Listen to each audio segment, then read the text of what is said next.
can't imagine a seminar being more important than this one. So important that I would suggest that you take your yellow pad, take your pencil, and as I go through some of these points, slide in those ideas, those notes that you want to take. This is all about establishing your own personal affordability range. Now, the good news is that we have a new tax credit program out there.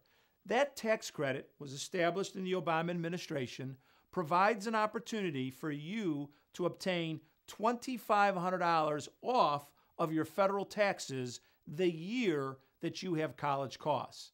These credits, by the way, are provided for each child that is in college each year.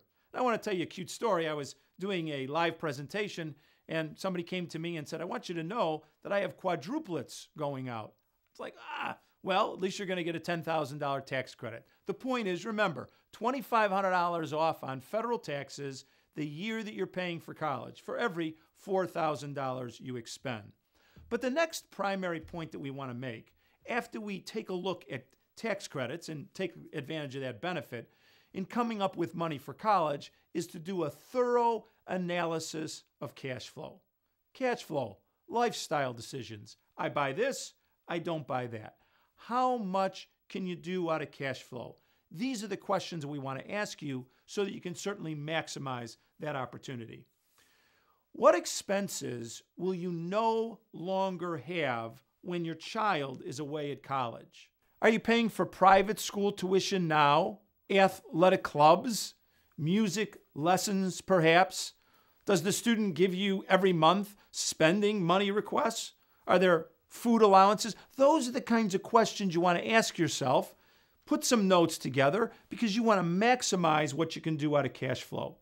And then think about some lifestyle sacrifices you can make. Can you eat out less, perhaps?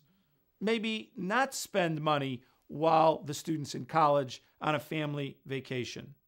Are there some purchases that you were anticipating making that maybe you wouldn't make? And are there some ongoing savings? In other words, you typically take your cash flow each month and you put some in savings. Can you suspend those savings during that period of time that you're going to need money to pay for college? Again, key questions to analyze cash flow. As we continue to assess cash flow, one of the things you also want to do is to analyze your current debt position. Is there anything that's going to be paid off soon? Maybe you have a car loan that in the next couple months, you'll be done paying on it, and you'll be able to use that amount of money as cash flow for college.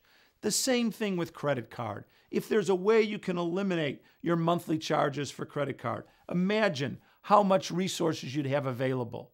Now, maybe you ought to consider some loan consolidation, especially in today's low interest rate environment. If there's a way you can consolidate debt to a lower interest rate, that might free up some cash flow to be able to use that as a method to pay for college. Of course, the next category we want to take a look at is the category of savings. And I want everyone to know that you don't want to tap into your emergency fund. You want to make sure you have enough money for emergencies. But are there other liquid savings that you could potentially use? You have money in liquid savings positions, maybe you could take from that account and use it as a method to pay for college.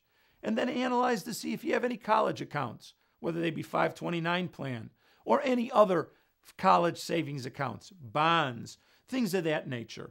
And then, of course, there's also this ability to take a look at retirement savings. Could you potentially suspend some of that savings while you are paying for college?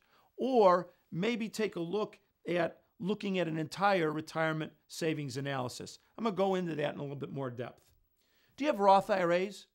If you do, you may not realize you could take the principal from your Roth and use that to pay for college, keep the gains in the Roth account, run those to age 59 and a half, and make that your retirement supplement. You also may not realize that you can take money out of a traditional IRA and use it to pay for college with no premature withdrawal penalty. And so you have this liquidity built in your IRA. Now, if your IRA is important for retirement, you certainly wouldn't want to do that. So here are some key aspects to that analysis. When will you retire? can you extend that period of time? At that point in time, will you have no debts or very low debts? And do you have other retirement vehicles?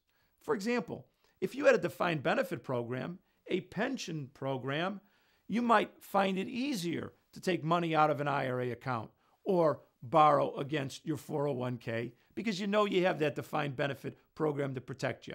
So this is not an easy area. You've got to take a look at a number of variables, but you may be able to take some money from what you thought would be only a retirement account and use it for college. So now we get into our last option, the last resort. We've already talked about tax credits. We've talked about maximizing what you can do out of cash flow. We've looked at an analysis of your savings, both liquid savings and retirement savings. But what if that's not enough? What if you need to borrow? Now the key here is to look at the borrowing over a 4-year span. How much can you absorb per month in loan repayment?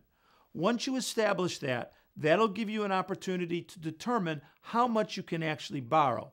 The parent can borrow to help supplement these educational costs.